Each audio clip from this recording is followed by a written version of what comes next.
You know, the world preaches on tolerance, a very, very big push towards which is already happening, called be tolerant. Tolerance of others' behaviors, etc. On the surface of it, tolerance is good, it's actually good. Be accommodative, tolerant, not self-condescending, not imposing yourself. But you know, there's a nuance to it. Universal tolerance is impossible. Some are acts of prejudice. How do you tolerate that? Some are sexual assault. How do you tolerate that? Some are blatantly wrong. You can't tolerate wrong. So tolerance must be qualified to only include the things that are right. So the basic qualification is what is right in the sight of God, therefore sight for the culture. Okay? So to preach tolerance, you know, people who preach tolerance in the liberal world today are some of the most intolerant people I've ever seen. Because they preach tolerance. What they mean is get you to tolerate their views, which is in divergent of your views and a lot of times God's views. Okay.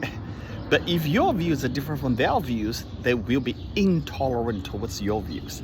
That is called hypocrisy tolerance. Just doesn't work that way.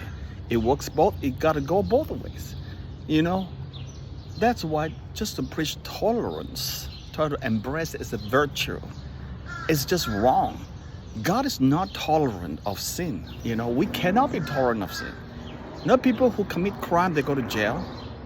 You know, all this, go to court, whatever. That is intolerant? No, that is doing the right things. You're disciplined for the good of the souls of the people and protection of your citizens and the people. Parents have to protect their kids growing up.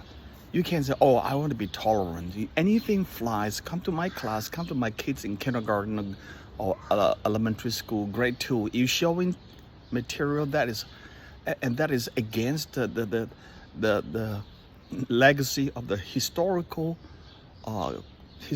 definition of a man or woman. And you're going to share this fluid gender thing, we will not be tolerant on that. This is not correct. You know, just as much as they are not tolerant. You know, I know that the society is run amok, this kind of thing. So we need to qualify the whole issue about tolerance, all right? What is lacking in the objective moral basis? That's the bottom line. What is your objective moral basis? Who gets to say that? Who's get to say that? Who gets to set objective moral basis?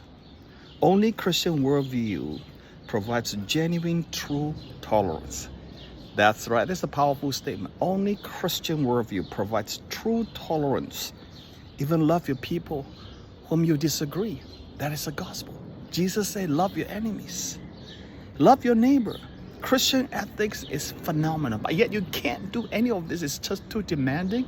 It's out of the world. It's counterculture, counter-human ability, counterintuitive, unless you embrace the Christ who died for the ungodly, who loved his enemies enough to die for his enemies, even to redeem us.